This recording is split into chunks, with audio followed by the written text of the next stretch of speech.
So we discuss the two part of our this chapter. One is work and another one is energy. The third one is we have to discuss is power. So what is power? Power is the time rate of doing work. So it is the time rate of doing work, and it is measured by the work done in unit of time. Suppose I done a work at t-second. I done a work at t-second. So my power will be p equals to the rate of doing work. So it is measured by the work done in unit time. So this is our unit time. So this whole, so if I divide the work by time, I get my power. Okay, so this is the formula to calculating the power. Suppose if I use a constant force. Suppose if I use constant force constant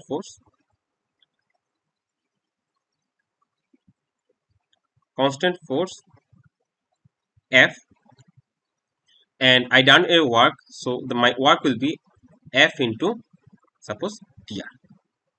Dr means the displacement of the particle. Small for small displacement, I used the term dr. So what will be my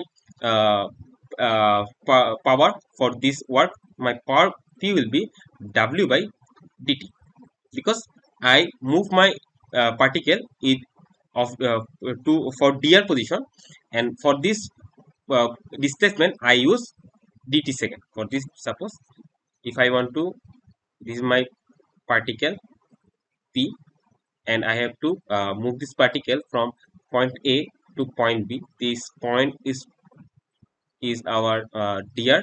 This distance, this displacement is dr, and to move this particle from point A to point B, I need dt second. So this is our time dt. Okay, so if I put the value of w, it will be f into dr by dt.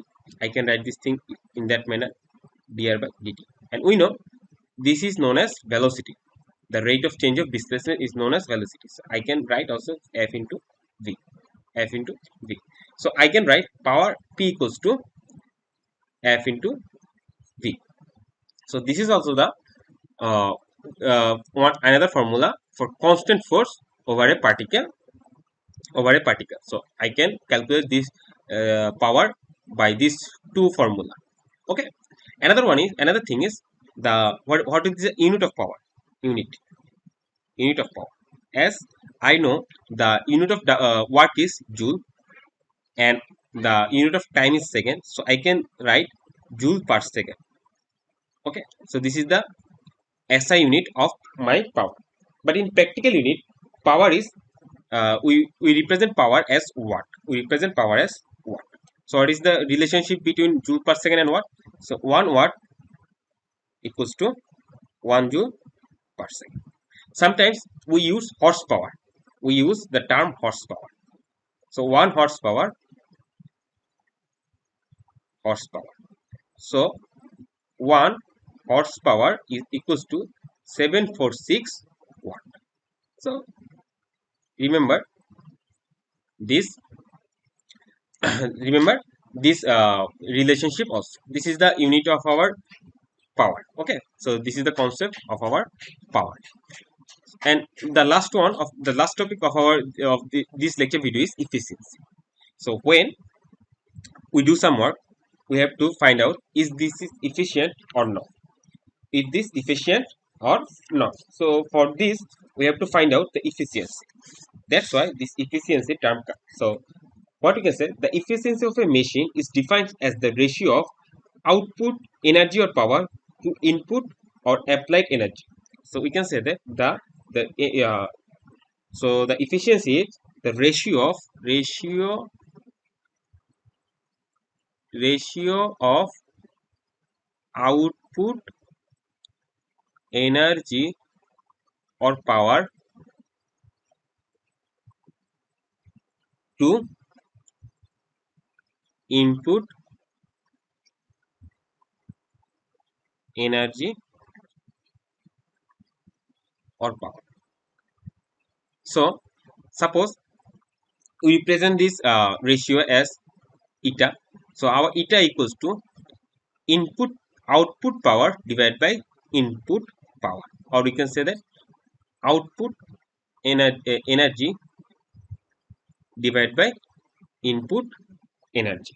Okay, so this is the uh, formula for calculating eta, and we calculate this eta in percentage. So we can write this thing as eta equals to P out divided by P in into 100%. Okay, or you can write E out divided by E in into 100%. Okay, so this is the formula for calculating eta. We will use this formula to find out efficiency of a machine. So this is the concept of efficiency. I hope you understand the concept of work, you understand the concept of energy, you understand the concept of power, and you know how I can find out a machine is efficient or not. So we discuss the efficiency part. That's all for today's video. I hope you like this video. Do subscribe to our channel, and please